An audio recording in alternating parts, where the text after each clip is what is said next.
So first of all, thank you for having us, for giving me the opportunity to speak, and for NCC for hosting it, and for IWIN for partnering with us.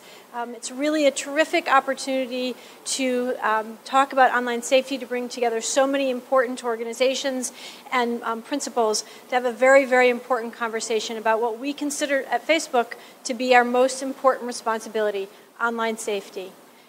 So about a year ago, maybe a little bit longer, we held a summit much like this in DC, a global summit, where a number of people who are here today participated. At that summit, it became very clear that it was extraordinarily important to have a summit like that here in the region so that we could bring together a far larger and broader spectrum of people who work on these issues. Only by working together can we really solve them.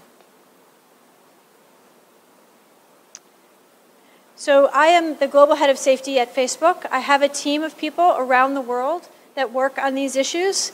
I also work within a larger team who work on issues of content on our platform, and David, I think, will be speaking a little bit later today on that.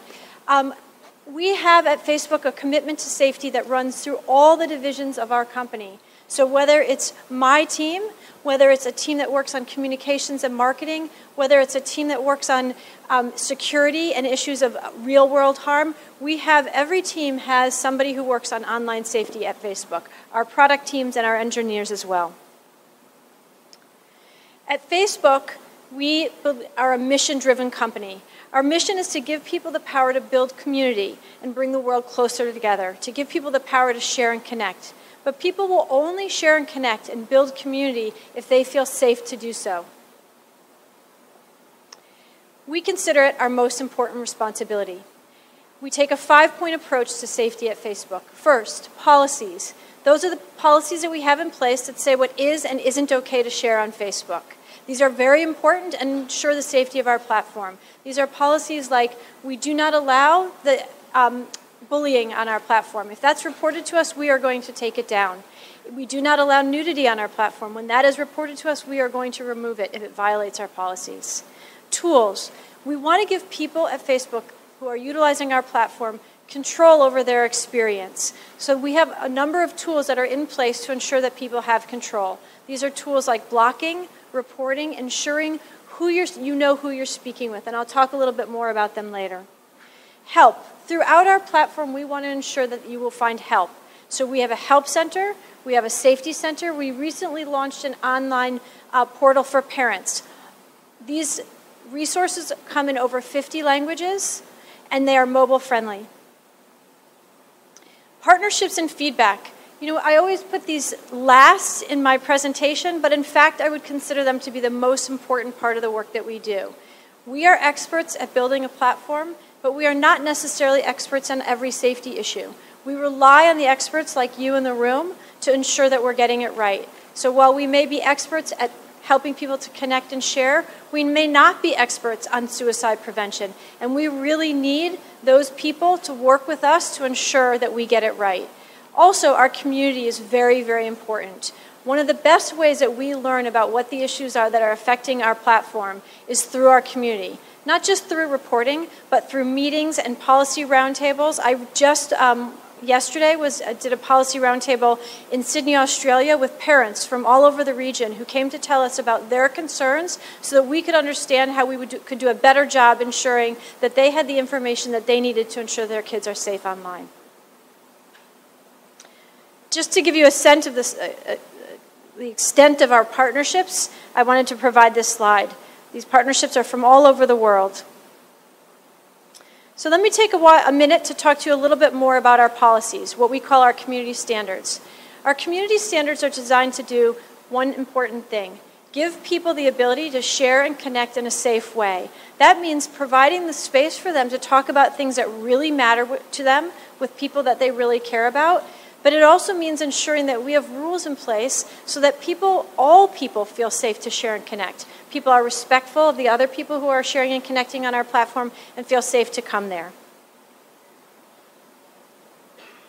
We have some unique rules, especially for young people. So we have, when you are a teenager and you come onto Facebook, when you first sign up, the first time that you receive a friend request, we provide special education to young people about the importance of knowing who they're connecting with. We also have some content warnings and age gating. So one of the things about Facebook is that it's a platform for people 13 and above. Sometimes people come to have very serious conversations about important issues in their community, but sometimes are issues that are maybe hard or are not really appropriate for children.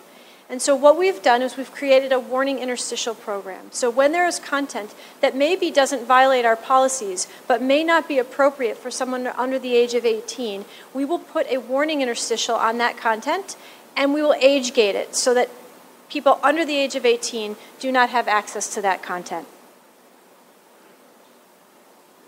Tools, I mentioned them earlier. It is extraordinarily important for people when in order to feel safe, that they feel like they have control over the environment or community that they're participating in. We divide our tools into 4 different buckets. First bucket is security. These are tools that you probably are pretty familiar with. Tools like passwords, ensuring that you are utilizing different passwords with different technologies, ensuring that you're using a robust password. We actually provide information on our Safety Center about ensuring that you have a strong password. I don't know how many of you use login notifications, two-factor authentication.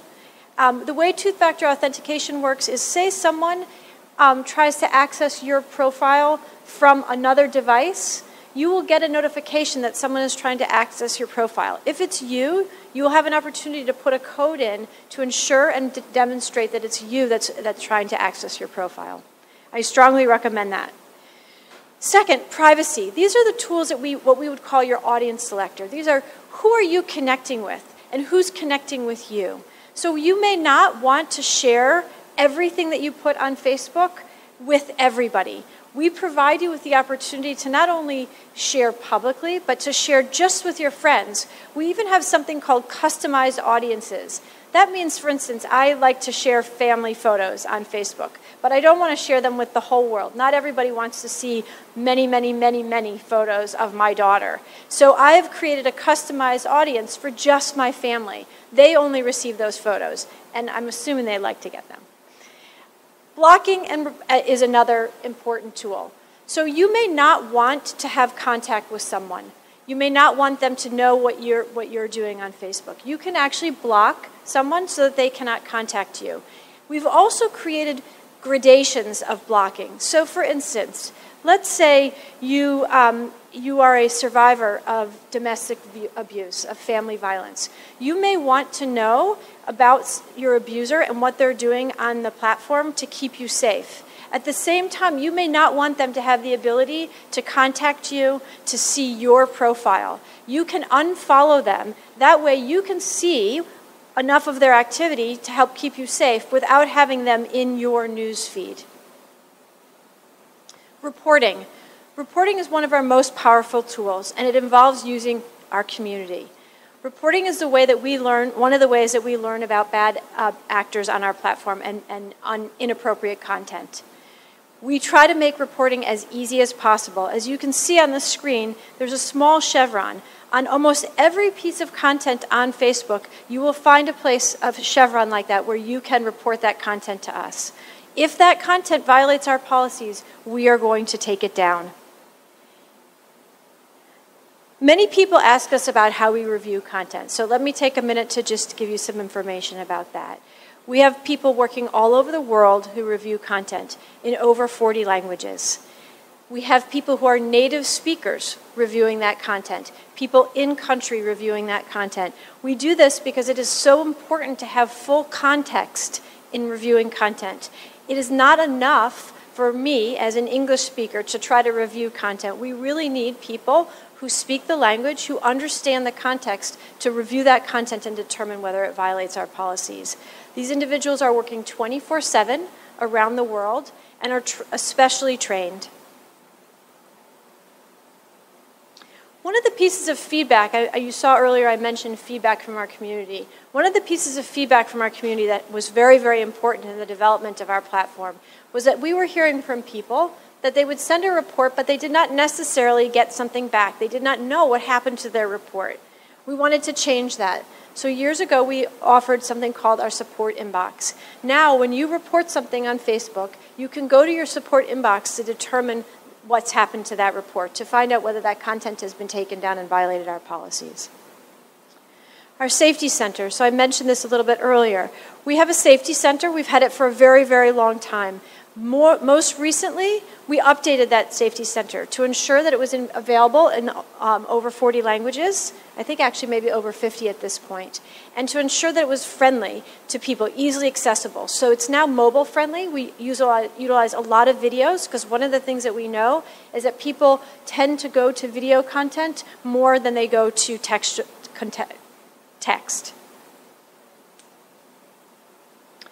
So another very, very important component of the work we do are programs. We know that safety online is often intimately connected to safety offline. So we want to be sure that we're providing programs on the ground for people on online safety. We often partner with organizations like IWIN and other NGOs to ensure that we are providing programs for young people as well as others who use our platform. Innovating. So one of the things that we do at Facebook is we are constantly innovating. We are constantly trying to iterate to get better. I'm sure that you've noticed many of the changes that come through. Our safety center we recently updated, a parents portal that we recently updated. We are constantly trying to learn from our partners and from the community. I'm going to give you a few examples of some of our most recent innovations.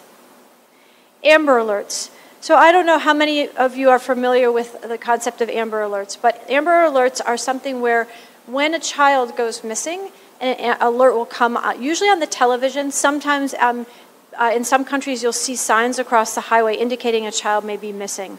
One of the things that we saw in our community is that when an Amber Alert was issued in a particular region or a particular area, we saw people take photos of that Amber Alert and put it onto our platform to try to help find the child. When we saw this, we thought we had a great opportunity to make this even more powerful because we have a platform where people share and connect. So now, when an Amber Alert is issued, it will be sent very specifically to the community within where the child may be missing. We can do that utilizing our platform so that the people who are most likely to be in a place to rescue that child will get that Amber Alert. Another innovation of late. So I don't know how many of you are familiar with the concept of non-consensual sharing of intimate images. So one of the things we know is that unfortunately, people will share an intimate image that may have been shared between two people in a private setting on our platform to try to shame or humiliate another individual. That violates our policies. About a year and a half ago, and oftentimes the victim of NCII is a woman. About a year and a half ago, we did a series of roundtables around the world with women's online safety organizations. In countries like India, in Dublin, in the United States, we did one at the UN, to hear from these organizations about what are the issues that women face in terms of safety online, and how could we do a better job in ensuring their safety online and giving them the power to share and connect. And one of the things we heard universally across the globe was that women were concerned about the sharing of NCII, and we wanted to do something about it.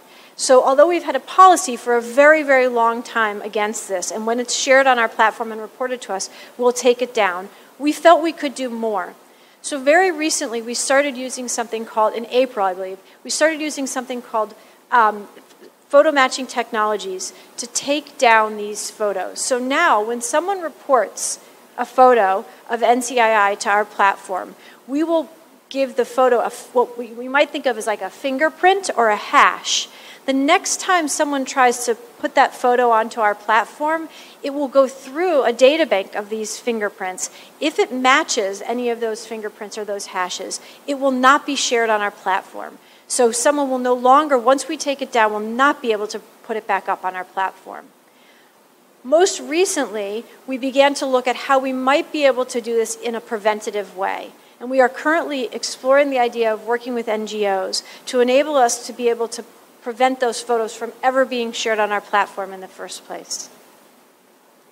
As part of this work, we also wanted to make sure that our community had the information that it needed let me just go back to the other slide. The information that it needed in terms of these issues. So working with our partners, we've created a guide called Not Without My Consent, where people can learn about how to report this content. They can also get access to local resources if they need support and help, if they want to pursue legal remedies. Another really important tool, which I think many of you may be familiar with, and some of you in this room worked on with us in the development of, are our suicide prevention tools. So one of the things that Facebook has worked on for a very, very long time, in fact over 10 years, is the issue of suicide prevention. Interestingly, this didn't start because of something that we saw on our platform, but because of where we are located in the world. So our headquarters are located in an area called Menlo Park. Early in our history, a number of high schools in the area in Menlo Park started to see a rash of suicides, a cluster of suicides. And the engineers in our company wanted to figure out if there were ways that they could help. So that began a long journey on this issue. We began working with suicide prevention experts to see if there were ways in which Facebook could help on this very important issue. What we learned from these experts is that one of the single best ways to help prevent suicide is by someone who knows that person who may be thinking about harming themselves, reaching out to that person and offering support. Well, if you think about Facebook, a platform of over 2 billion people, where people are connecting and sharing on a day-to-day basis, we had a really unique opportunity to help facilitate those connections, to help make it easier for someone to reach out and offer support. So now, when you see content on our platform that indicates that someone may be thinking about harming themselves, and you go to report it to us, we will offer you the immediate opportunity to reach out to that individual and offer your support. If you don't know how to talk to them about these issues, we will also offer you the opportunity to reach out to a helpline in your country. It's really important that we make sure that people have access to a helpline in their own country, because there are cultural issues, there are language issues that may be very important in how you reach out to an individual. And in addition, we have tips and resources that are provided inside of the platform. These tips and resources were developed with online safety experts, with suicide prevention experts. In addition, when that content is reported to us, our reviewers who are trained will review that content. If it does look like that content is perhaps self-harm content, the next time the person who posted that content goes onto our platform, they also will have access to the same opportunities. They'll have the same opportunity to reach out to someone that they know and ask for support or help. They will be given an opportunity to reach out immediately to a helpline. And they also have tips and resources provided to them directly when they go onto the platform. Most recently, we began offering these same tools inside of Live. So now, if someone tries to broadcast their suicide while they're using Live and someone reports it, they will see, as they're trying to broadcast, this same opportunity to reach out for help.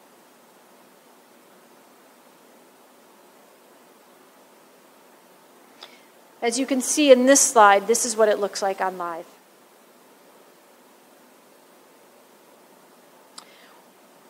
Also essential, though, for people utilizing these tools is that they know how important and how significant a role they can play in helping someone. So recently, we put together a video working with our partner organizations that's broadcast both inside of our platform and other places through our partners to let people know exactly how important it is to reach out and how the difference an individual can make. I'm going to go ahead and play the video, and hopefully it'll translate. You know what? I can't see from here on the screen when I'm at the arrow. Okay, perfect. Yeah, now I need my glasses. Can you see if I'm on it? Very down? It's a community effort.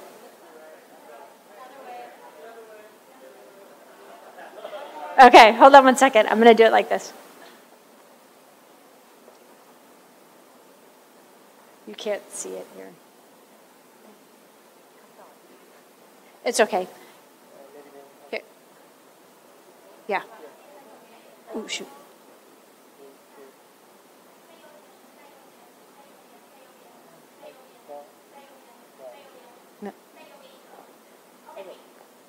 Thank you.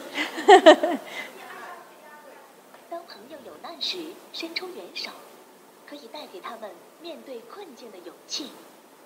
保持联系，让朋友感受到您对他们的重视。细心询问他们的状况，耐心倾听，引导对方说出心里话。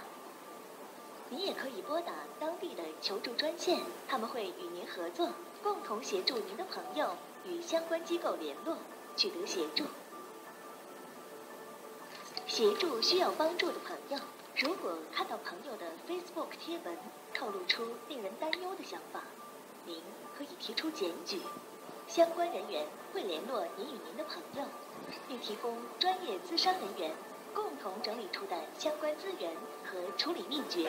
您就是朋友的有力后援，伸出援手，如有必要，请拨打紧急救护服务专线。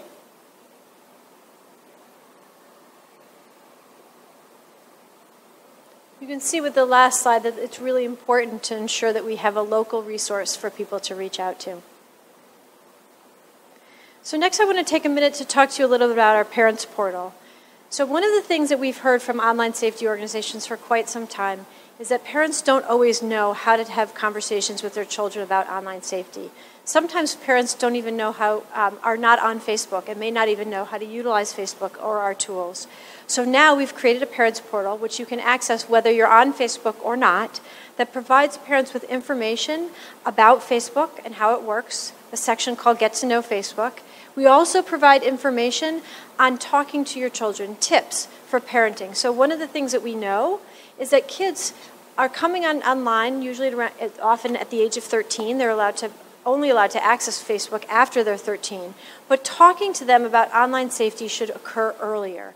So as you can imagine, when you try to talk to your children at the age of 13, when they've begun to try to develop an identity of their own, to separate from their parents, it's much harder to have that conversation than to start some of these conversations when your child is younger, 8, 9 years old, when they're still much more open and receptive to your advice.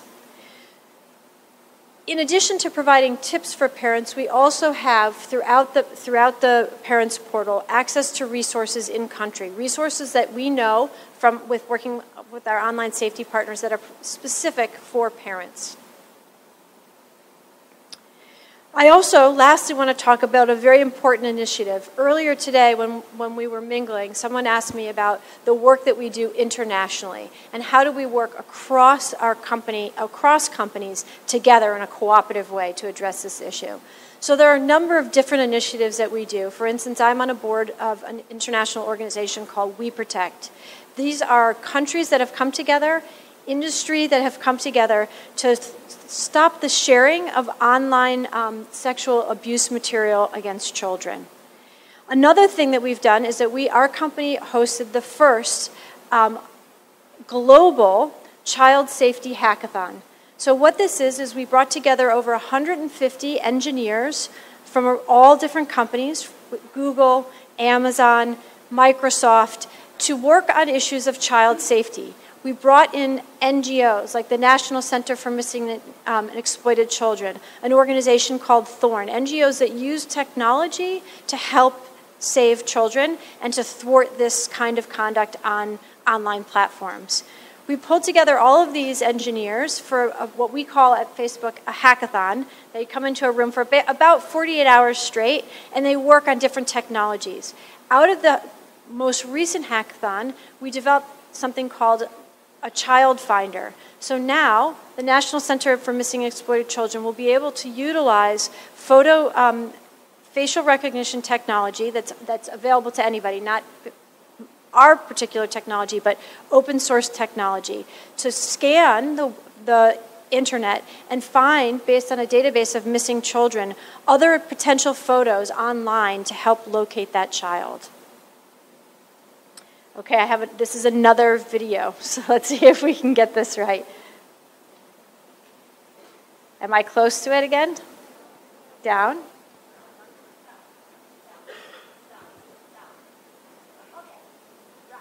Perfect? Right?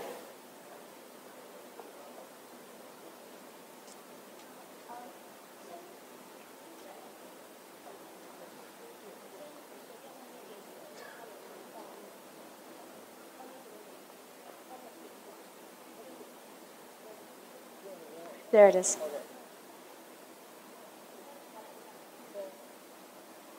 Hit play. It should play.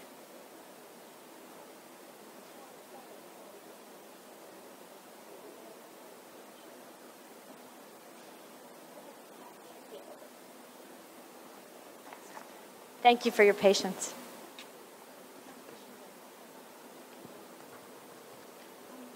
Oh. It's okay. That's okay.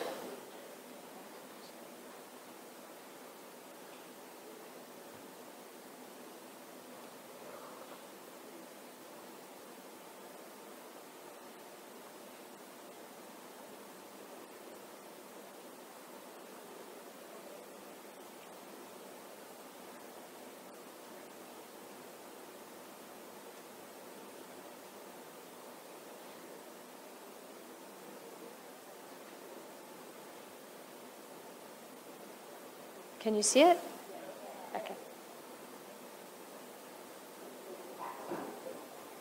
At hackathons, engineers will come together from across the company and work on things that aren't their day job.